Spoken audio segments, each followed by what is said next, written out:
So let's say we had 2x squared plus 8x minus, let's say, 31 is equal to 0. Let's see wanting to complete the square for this.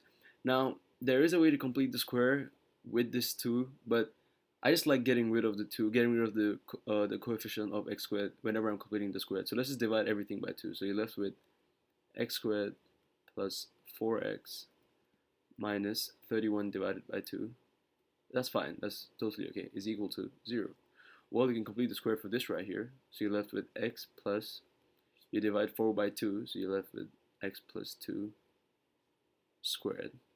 Well, if you open this bracket, you would end up getting x squared plus 4x plus 4, and we want to go from 4 to negative 31 over 2. So how do you go from 4 to negative 31 over 2? Well, you subtract, right? So if you do 4 minus, let's say 4 and then minus 19.5, that is 4 minus 39 over 2, you'll end up getting negative 31 over 2.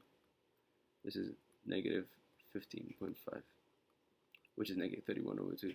So you're left with, so you have x plus 2 squared, and then you have plus 4, but you don't want plus 4, you want negative 31. So instead of plus 4, let's do negative 39 over 2 is equal to 0.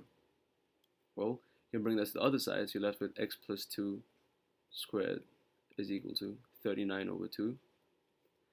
And you're left with x plus 2 is equal to the plus or minus square root of 39 over 2. This is all square rooted. And then you can bring the 2 to the other side, and you're left with x is equal to minus 2 plus or minus the square root of 39 over 2. And those are your two answers for x. You have x is equal to negative 2 plus the square root of 39 over 2, and x is equal to negative 2 minus the square root of 39 over 2.